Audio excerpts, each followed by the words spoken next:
জঙ্গলে এক শিয়াল বাস করত। একদিন শিয়াল খাবারের খোঁজে লোকালয়ে চলে আসে। হঠাৎ শিয়াল দেখতে পেল কৃষকের বউ তার ছাগলকে ঘাস খাওয়ার জন্য মাঠে বেঁধে দিচ্ছে। আরে বাহ, ওই কৃষকের বউ তো দেখছি ছাগলটা বেঁধে দিচ্ছে মাঠে। মনে হচ্ছে ছাগলটা বেঁধে দিয়ে ওর বাড়িতে চলে যাবে। আমি সেই সুযোগে ওর ছাগলটা চুরি করে নিয়ে যাব। তুই এখানে ঘাস খা, আমি বাড়িতে যাচ্ছি।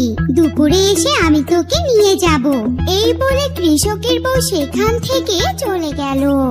এই তো সুযোগ পেয়েছি, যাই ঝটপট ছাগলটিকে নিয়ে পালাই। এই বলে শিয়াল ছাগলের কাছে গেল আর ছাগলটিকে নিয়ে তার গুহায় চলে গেল।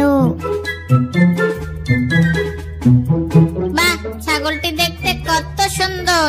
এই ছাগলটিকে দেখে কেমন জানি আমার মায়া লেগে গেল। আমি এই ছাগলটিকে খাবো না, এই ছাগলটিকে আমি লালন পালন করে বড় করব। এই ছাগল থেকে আমার অনেক ছাগল হবে, তখন আমার একটা ছাগলের খামারি হয়ে যাবে।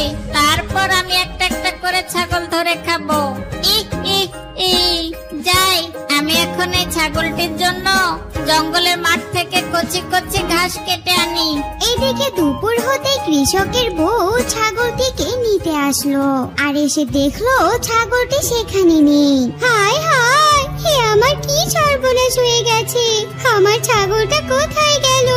আমি তো এখানেই বেঁধে রেখে গেছিলাম, কিন্তু এখন তো এখানে কোনো ছাগল দেখতে পাচ্ছি না। কে নিয়ে গেল আমার ছাগলটাকে? এসব বলে কৃষকের বউ কাঁদতে থাকলো আর ছাগলটিকে খুঁজতে লাগলো।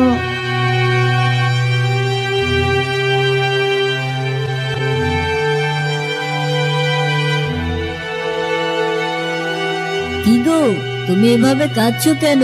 কি হয়েছে তোমার? বলো বলো আমাকে।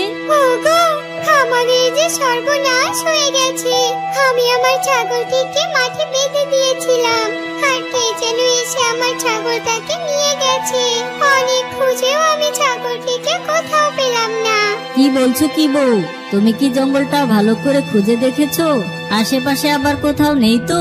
হ্যাঁ গো, আমি পুরো মাঠটা খুঁজে দেখলাম, কিন্তু কোথাও ছাগলটিকে পেলাম না। মনে হচ্ছে কোনো বাঘ শিয়ালে আমাদের ছাগলটাকে নিয়ে পালিয়ে গেছে। আচ্ছা ঠিক আছে, এখন কি আর করার, কেঁদো না, আমি তোমাকে আরেকটা ছাগল কিনে দিব।